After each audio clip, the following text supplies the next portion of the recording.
Time to escape.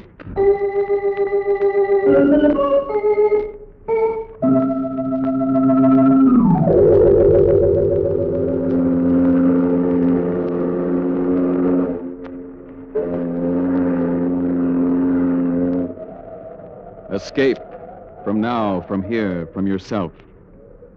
Columbia invites you to voyage into the realms of the imagination. Each week we present adventures of men and women who escape into the misty land between the credible and the incredible.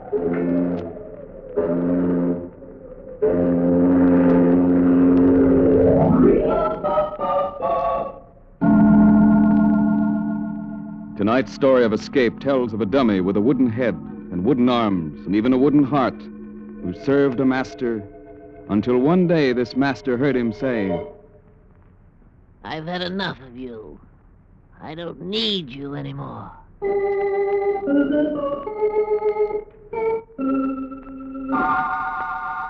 Escape now into the strange adventure of Eric Hickson and his dummy, Toby.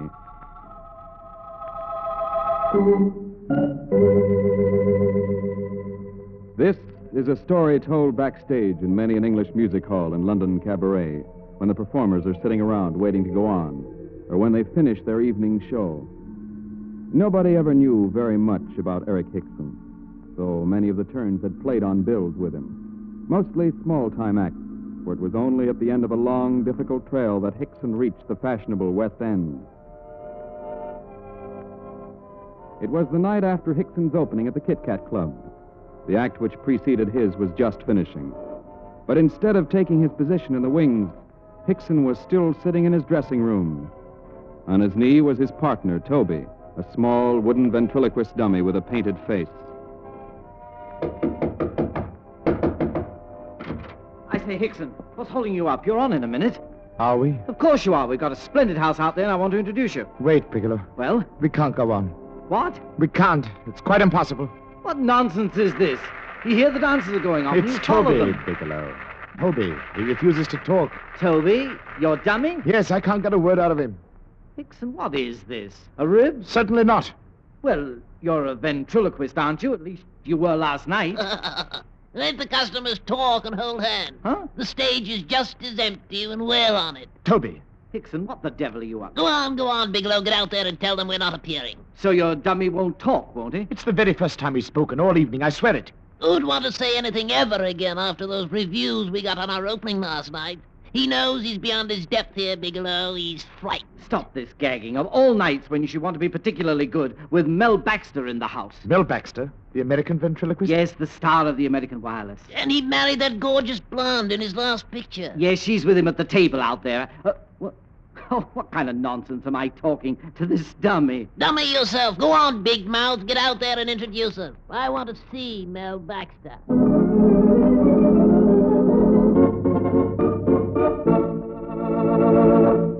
And now, ladies and gentlemen, before I present to you our next feature turn, I'd like to call on a distinguished artist who's here tonight. You've all heard him on the American Wireless and seen him in the American cinema. Mel Baxter! Stand up, Mel. Stand up and enjoy that well-known Kit Kat hospitality. Ah, you very, very nice people. Thank you. Thank you.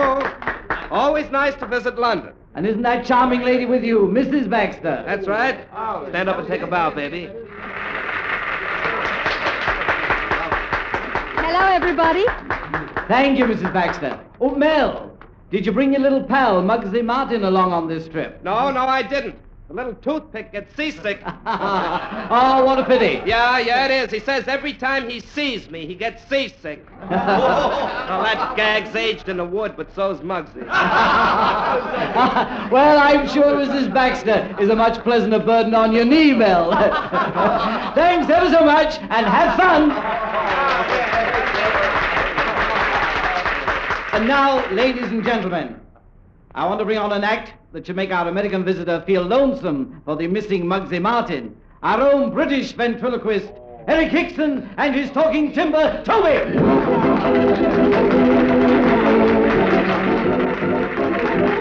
Yes, good morning. morning. Hey, Hickson, go easy on that good morning stuff. Why, Toby? That man over there looks like the truant officer. Oh, that shouldn't trouble you, Toby. You've been a very good boy, haven't you? Oh, yes, but I'm not in school. Do you mean to say you've left school? Oh, yes, appendicitis, you know. You left school because you have appendicitis? I don't have it. Can't spell it. You know, Toby, I saw a very strange sight the other day. Oh, dear, dear, dear. Must we go on? Toby, I said I saw a very strange sight the other day. All right, I'll go along with the gag. Talk about Muggsy Martin's jokes being aged in the wood. Toby. Let's get on with it. You saw a very strange sight the other day. What was it? 12 men standing under one umbrella, and not one of them got wet. And why not? It wasn't raining. Did you hear that laugh, Hickson? They're forcing themselves to laugh. Do you blame them, Mr. Baxter? Toby, leave Mr. Baxter out of this. Leave me alone, Hickson. What about it, Mr. Baxter? Don't you feel sorry for me having to play along with Hickson's old jokes? Well, now, Toby, I don't know. I have great respect for old jokes. Old jokes are not to be laughed at. In fact, one of my favorite jokes is the old one about the man whose name was Joe Hitler, and he wanted to change his name. So the judge asked him what he wanted to change it to, and he said George Hitler, because he was tired of people saying to him, "Hello, Joe, what do you know?" Oh, dear me, dear me, dear me. Is that strange sound laughter, Hickson? Yes. Thank you very much for your valuable contribution, Mr. Baxter. Oh, not at all, Mr. Hickson. I was just standing here with 11 other guys waiting for you to borrow another umbrella. I suppose all your gags are original, Mr. Baxter. But of course, it's a gift. And I've no doubt that you hang up your stockings for them every Christmas. Sure. And I always get sock gags.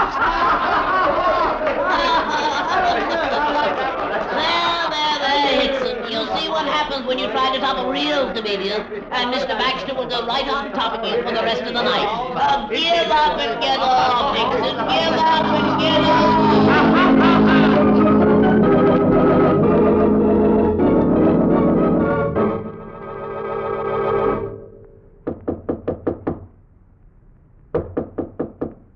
Anyone in there?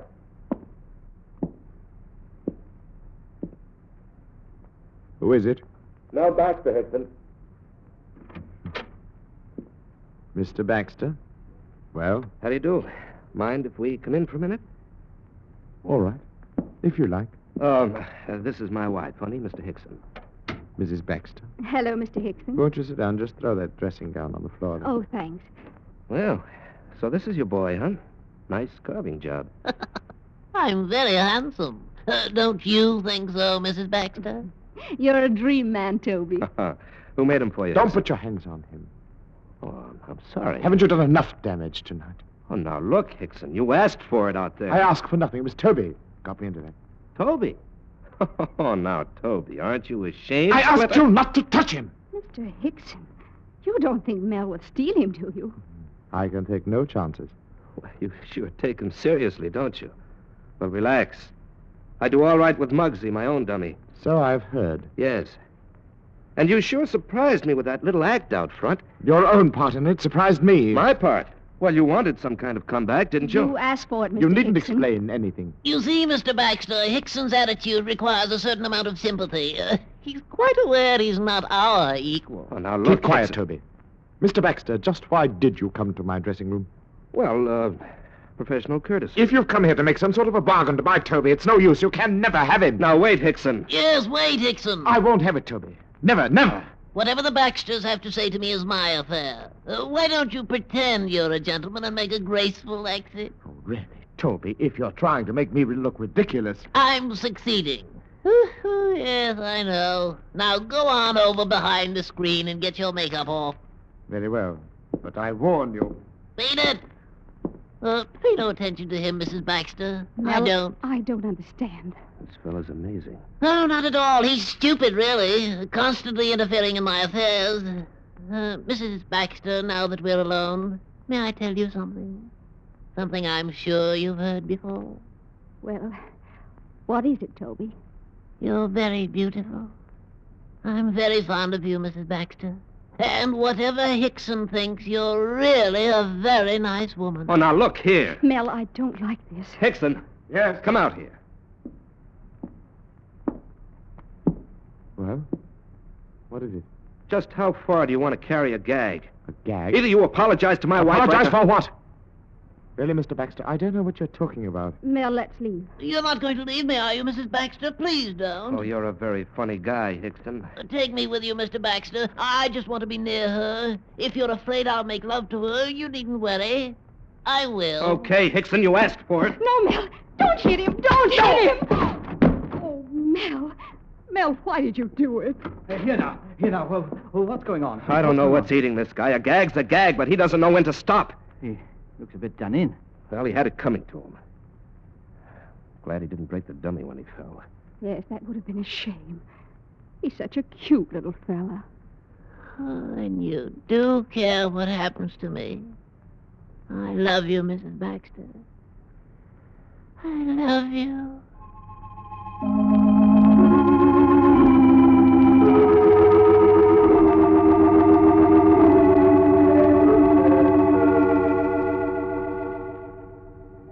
Feeling all right again, old chap? Yes, quite. Thank you, Bigelow. Oh, good night then. No, it's not good night. This is goodbye. What's that? Yes, the manager sacked us, Toby and me. Oh, well, now that's a pity. Go on, say it. You're quite sure we had it coming to us. Well, you did go too far with the Baxters. I didn't do it. I had nothing to do with what Toby said. Oh, I It was say. Baxter. It was Baxter who put those words into Toby's mouth. He's trying to steal him from me. Oh, now see here, It don't... took us 15 years to make the Kit Kat. And we had only 2 nights here. You just think what Toby and I have done together. We've fought our way to the very top. After years of cheap and dirty music halls. Starving. Out at the elbow. Oh, you know what it's like, Bigelow. Always trying to perfect the act. Toby's a partner anyone would want. And Baxter's no exception. All right, old boy. Then you better take good care of Toby. No, never fear. Oh, never fear. I shall. He's locked in my dressing room right now, and tonight and every other night we are going to sleep behind locked doors until Mel Baxter leaves London.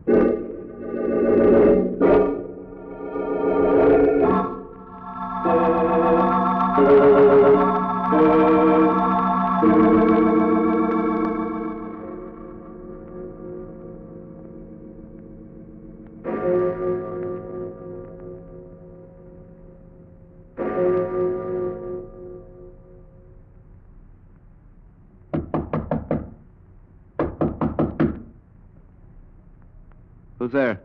Baxter, I want to talk to you. Mel, be careful. It's Hickson. And the door isn't locked. Where is Toby? Get out, Hickson. I've come for Toby. Where is he? You've stolen Toby from me, and I've come to take him back. I haven't seen your dummy since we were in your dressing room tonight. You lie! You came and stole him from me whilst I was asleep. Sure.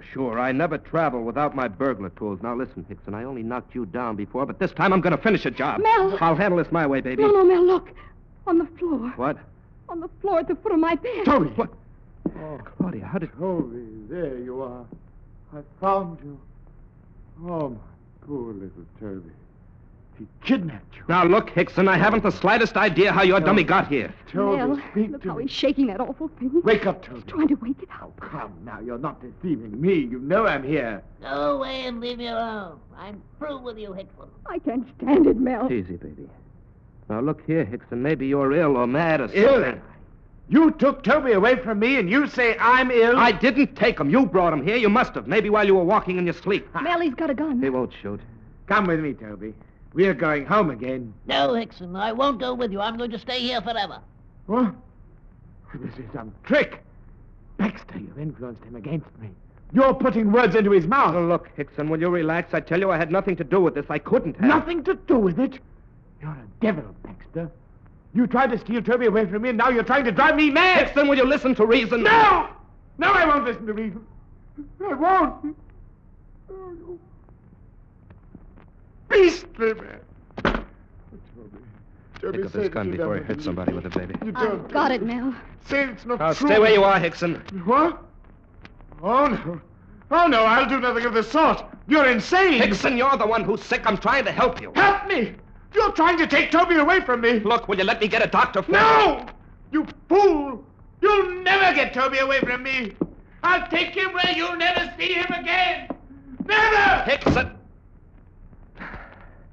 Claudia, that man's desperately ill. We've got to get a doctor.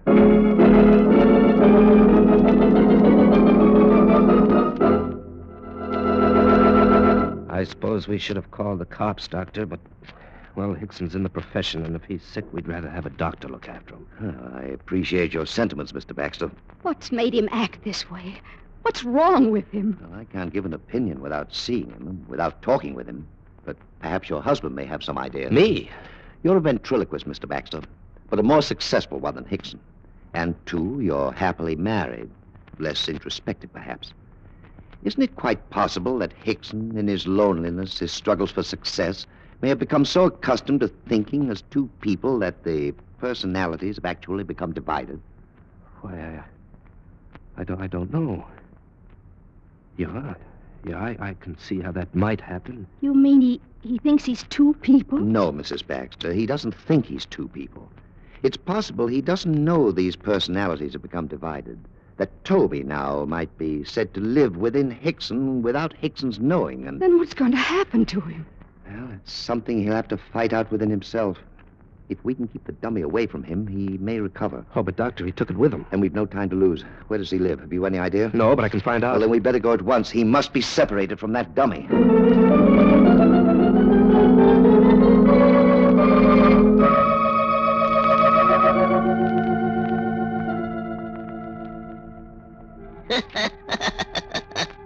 Oh, here you are, Hickson, right back where you started. Be quiet, you fool. Be quiet. You can't keep me quiet. You never could. Where would you have been if I'd kept quiet? How can you be so ungrateful? I made you what you are.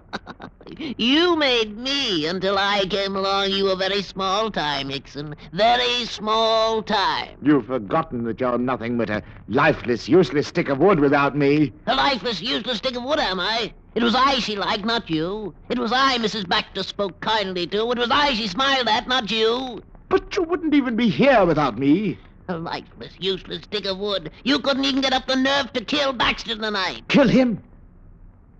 Yeah. Yes, that's it. You wanted me to kill him. Why didn't you kill him? Then she could have belonged to me. I could be with her forever. Oh, you fool. You know that's impossible. You're just saying that. You're jealous. Jealous. Jealous. Toby, please. Don't say these things. It's the truth. You're a weakling, a coward. Toby, I beg you. You mean nothing to me anymore, Hickson. You're weak. No, I'm not. You monster. Oh, more than the mind can bear. I can't stand it. I've got to get rid of you. I'll kill you. I'll destroy you. Hickson, take your hands off me. I'm through with you. Take your hands off me. No, I'll kill you. You vulgar little beast. Hickson, stop. Die, you monster. Break your head. Filthy piece of wood. No. Now, talk back to me. You little monster. You'll die, you hear? Now tell me I'm weak. You can't kill me, Hickson. No matter how you try, you can't kill me. You're still a failure. I'll show you who's a failure!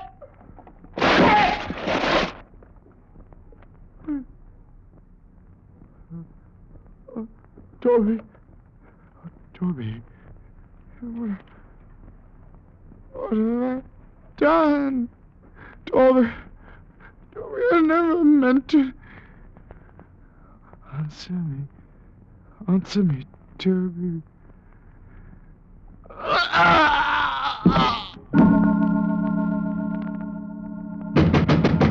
Hickson! Hickson, are you in there? Don't wait, Mel. Try the door. Oh, There we are. I'll go first. Okay. There he is, Doctor. Mel, we're too late. Now, easy now. Perhaps he's only fainted. Doctor, look, the dummy. Smashed to bits. I can't believe it's real. Easy, honey, take it easy. Hickson's breathing. He's just out for a minute. Oh, Mel. What'll happen when he comes to? And he realizes what he's done to Toby. Oh, how are you, Hickson? Steady now. You're coming around all right. You see, honey, he's all right. He's opening his eyes. No, don't try to sit up, Hickson. No. Just lie back and be still for a moment. He's looking for Toby. Yeah, when he sees him. No, don't try to sit up, Hickson. Your dummy's a bit cracked up, but I guess he can be fixed. Fixed, eh? He said he'd kill me. But I told him he couldn't. Mel.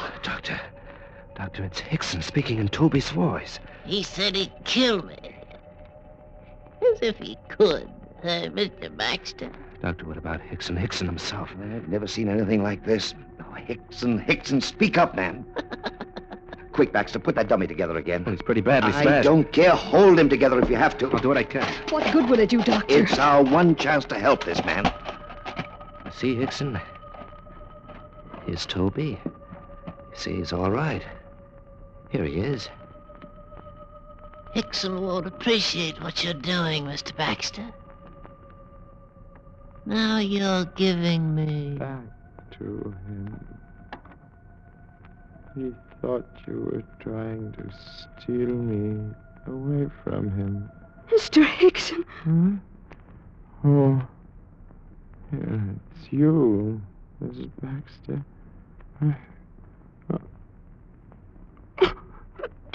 Toby, what's happened to you? Oh, you and Toby both had a little accident, Mr. Hickson. Baxter! Mr. Baxter had nothing to do with it. He and Mrs. Baxter are your friends. They were worried about you. They called me. I'm a doctor. Oh, I see. I'm very grateful. Thank you. Thank you awfully. Well, we told the doctor how Toby'd been acting up this evening. Oh, yes. And now I remember. Yes, you were a very bad boy, Toby. You said so many things that I didn't put into your mouth. You can't go on like this, you know. If he acts to succeed, you ruined us tonight, Toby. It's going to be a long, hard fight to get back. I'm not really angry with you, Hickson. I'm glad. We are dependent on each other, Toby. You know that. Promise me you'll behave from now on. Promise you won't say anything I don't put into your mouth. I promise. But still, I can have my own ideas.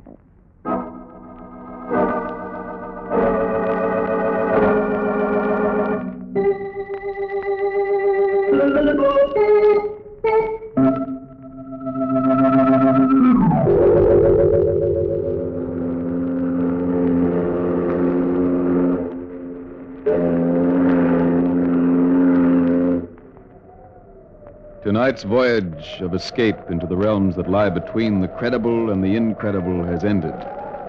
But we hasten to invite you to voyage with us at the same time next week, when we will bring you the strange adventure of a man who searched the Brazilian jungles for a diamond as big as the Ritz.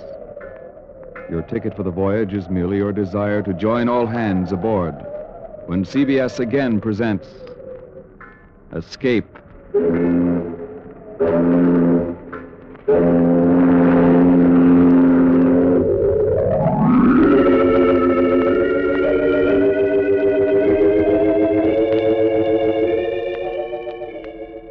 Dead of Night was adapted by the CBS Division of Program Writing from the Universal Motion Picture.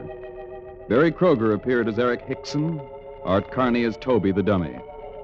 Escape is a CBS feature production directed by John Mosman. This is CBS, the Columbia Broadcasting System.